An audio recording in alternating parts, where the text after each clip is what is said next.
ഇപ്പോൾ നമുക്കൊപ്പം P R Sunil കൂടി ചേരുന്നുണ്ട്.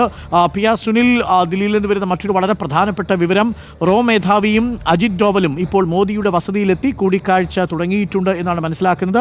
3 സംസ്ഥാനങ്ങളിലാണ്, ഇന്നലത്തെ പോലെ തന്നെയാണ്, അതേപടി തന്നെയാണ് പാകിസ്ഥാൻ ആക്രമണം ആവർത്തിക്കുന്നത്. 3 സംസ്ഥാനങ്ങളിൽ, ജമ്മുവിൽ, അതേപോലെ പഞ്ചാബിൽ, ഒപ്പം രാജസ്ഥാനിലും തുടർച്ചയായിട്ട് ഡ്രോൺ ആക്രമണം നടത്തുന്നു. ശക്തമായിട്ട് ഇന്ത്യ തിരിച്ചടിക്കുന്നു. നമുക്ക് ആ ദൃശ്യങ്ങളാണ് പ്രേക്ഷകർക്ക് നമ്മൾ നൽകുന്നത്. Pakistan drone sighted in Jammu, Samba, Pathankot sector എന്നുള്ള ഔദ്യോഗികമായ വിവരവും ഇപ്പോൾ വരുന്നുണ്ട്. പി ആർ സുനിൽ, എന്തൊക്കെയാണ് കൂടുതൽ വിവരങ്ങൾ, നമുക്ക് അപ്ഡേറ്റുകൾ ഉള്ളത്? ഏറ്റവും പ്രധാനപ്പെട്ടത് പ്രധാനമന്ത്രിയുടെ വസതി, ഇപ്പോൾ 3 ഇടങ്ങളിലാണ് ഡ്രോൺ ആക്രമണം നടക്കുന്നത്. ഇപ്പോൾ പ്രധാനമന്ത്രിയുടെ വസതിയിൽ നടക്കുന്ന കൂടിക്കാഴ്ചയെക്കുറിച്ച് കൂടി ഒന്ന് വിശദീകരിക്കൂ. ഉന്നതതല യോഗം അവസാനിച്ചു, അതിനുശേഷം അജിത് ഡോവൽ നാഷണൽ സെക്യൂരിറ്റി അഡ്വൈസറും ഒപ്പം റോ മേധാവിയും പ്രധാനമന്ത്രിയുടെ യോഗത്തിൽ പങ്കെടുക്കുന്നു എന്നാണ് അറിയാൻ കഴിയുന്നത്. എന്താണ് കൂടുതൽ വിവരങ്ങൾ, പി ആർ സുനിൽ? അരുൺ, 2 മണിക്കൂർ നീണ്ട സുരക്ഷാ സമിതി യോഗമാണ് പ്രധാനമന്ത്രിയുടെ വസതിയിൽ നടന്നത്. പ്രതിരോധ മന്ത്രി രാജ്നാഥ് സിംഗും ദേശീയ സുരക്ഷാ ഉപദേഷ്ടാവ് അജിത് ഡോവലും സംയുക്ത സേനാ മേധാവിയും 3 സേനകളുടെ തലവന്മാരും പങ്കെടുത്ത ആ യോഗം അവസാനിച്ചു. ഏതായാലും അതിന് പിന്നാലെയാണ് ഇപ്പോൾ ദേശീയ സുരക്ഷാ ഉപദേഷ്ടാവ് അജിത് ഡോവലും റോ മേധാവിയും പ്രധാനമന്ത്രിയെ കാണുന്നത്. ഏതായാലും കൂടുതൽ നീണ്ട ചർച്ചകൾ തന്നെയാണ് നടക്കുന്നത്. ഇന്നലത്തെ വലിയ പ്രകോപനം വിലയിരുത്താനാണ് ഇന്നത്തെ യോഗങ്ങൾ ചേർന്നത്. ഈ യോഗങ്ങൾ തുടരുമ്പോഴാണ് ഇന്നും പാകിസ്ഥാന്റെ പ്രകോപനം ഇപ്പോൾ അതിർത്തിയിൽ വലിയ തോതിൽ ഉണ്ടാകുന്നത്. 3 സംസ്ഥാനങ്ങൾ കേന്ദ്രീകരിച്ച് ഇപ്പോൾ വലിയ ഡ്രോൺ ആക്രമണമാണ് ഏതായാലും നടന്നിരിക്കുന്നത്. പലയിടങ്ങളിലും ഇപ്പോൾ ഡ്രോണുകൾ വെടിവെച്ചിടുന്നുണ്ട്.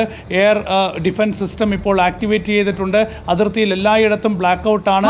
ജമ്മു മേഖലയിലൊക്കെ തന്നെ വെടിവെച്ചുകൾ മാറുകയാണ്. പി ആർ സുനിൽ, ഞാനൊന്ന് ഇടപെടുകയാണ്. റഹീസ് റഷീദിനെ നമുക്കൊന്ന് കണക്ട് ചെയ്യണം. PCR റഹീസ് റഷീദ്, നരേന്ദ്രമോദി, അജിത് ഡോവൽ, റോ മേധാവി, ഈ കൂടിക്കാഴ്ച വളരെ പ്രധാനപ്പെട്ടതാണ്. കഴിഞ്ഞ ദിവസങ്ങളിലൊക്കെ NSA പങ്കെടുക്കുന്ന യോഗങ്ങൾ നടക്കുന്നുണ്ടായിരുന്നു. ഇന്ന് വൈകുന്നേരവും നടന്നിരുന്നു. എന്നാൽ റോ മേധാവിയെ കൂടി വിളിച്ചു വരുത്തിയിരിക്കുകയാണ്. എന്തോ നീക്കത്തിലേക്ക് കടക്കുകയാണ് എന്ന് വേണം കരുതാനല്ലേ റഹീസ്? സുജയ, അതിർത്തിയിൽ പാകിസ്ഥാന്റെ ആക്രമണം ശക്തമായൊരു പശ്ചാത്തലത്തിലാണ് എനിക്ക് പിന്നിൽ കാണുന്ന പ്രധാനമന്ത്രിയുടെ ഔദ്യോഗിക വസതിയിൽ ആദ്യം ചേർന്ന യോഗം അവസാനിച്ചതിന് ശേഷം മറ്റൊരു യോഗം, അതായത് ഏതാണ്ട് 2 മണിക്കൂറോളം പ്രധാനപ്പെട്ട ഉദ്യോഗസ്ഥർ, അതായത് പ്രധാനമന്ത്രി, ഒപ്പം രാജ്നാഥ് സിംഗ്, പ്രതിരോധ സെക്രട്ടറി, സംയുക്ത സൈനിക മേധാവി, കര, നാവിക, വ്യോമസേന മേധാവികൾ, ഇത്രയും ആളുകൾ പങ്കെടുക്കുന്ന യോഗം ഏതാണ്ട് ഒരു 2 മണിക്കൂറോളം പ്രധാനമന്ത്രിയുടെ വസതിയിൽ ചേർന്നിരുന്നു. അതിനുശേഷം ആ യോഗം ഏതാണ്ട് പിരിഞ്ഞ സമയത്താണ് വീണ്ടും അതിർത്തിയിൽ പാകിസ്ഥാൻ്റെ ഭാഗത്തു നിന്നുള്ള ആക്രമണം ഉണ്ടായത്. ഈ പശ്ചാത്തലത്തിൽ ദേശീയ സുരക്ഷാ ഉപദേഷ്ടാവായ അജിത് ഡോവലുമായി പ്രധാനമന്ത്രി വീണ്ടും യോഗത്തിനിരുന്നു. അവർ തമ്മിൽ ഒറ്റക്കെട്ടയ്ക്ക് സംസാരിക്കാനിരുന്നു. അതിനിടയിലാണ് റോ മേധാവിയെ കൂടി ആ യോഗത്തിലേക്ക് വിളിച്ചത്. ഇപ്പോൾ അജിത് ഡോവൽ, നരേന്ദ്രമോദി, റോ മേധാവി, ഈ 3 പേർ ചേർന്നുള്ള യോഗം നടക്കുകയാണ്. സ്വാഭാവികമായും ഇതുവരെ ഇന്ത്യക്കെതിരെ പാകിസ്ഥാൻ്റെ ഭാഗത്തു നിന്ന് ആക്രമണം ഉണ്ടാകുന്ന പശ്ചാത്തലത്തിലൊക്കെ പ്രതിരോധം മാത്രം തീർക്കുകയായിരുന്നു രാജ്യം ചെയ്തിരുന്നത്. ഒരു പ്രത്യാക്രമണം ആ തരത്തിൽ നടത്തിയിരുന്നില്ല. അതിന് ആകെ ലാഹോറിലേക്ക് ഒരു ആക്രമണം നടത്തിയത് മാത്രമാണ് അതിനൊരു അപവാദമായിട്ടുള്ളത്.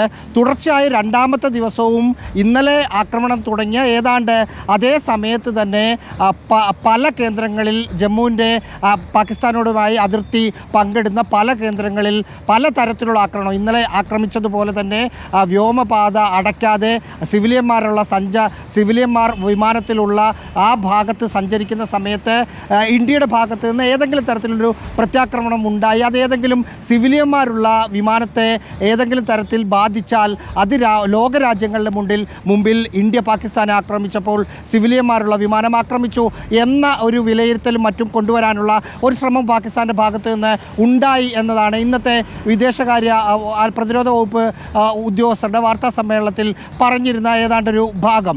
ഏതാണ്ട് അതിന് സമാനമായ രീതിയിൽ വീണ്ടും പാകിസ്ഥാൻ്റെ ഭാഗത്തു നിന്ന് ഇന്ത്യയിലേക്ക് ആക്രമണം വരുന്ന ഒരു പശ്ചാത്തലത്തിൽ പ്രധാനമന്ത്രി ദേശീയ സുരക്ഷാ ഉപദേഷ്ടാവിൻ്റെയും റോ മേധാവിയുമായിരുന്ന് കൂടിക്കാഴ്ച നടത്തുന്ന നേരത്തെ സുജയ പറഞ്ഞതുപോലെ അതിന് പ്രത്യേകതകൾ കുറേയധികമുണ്ട്.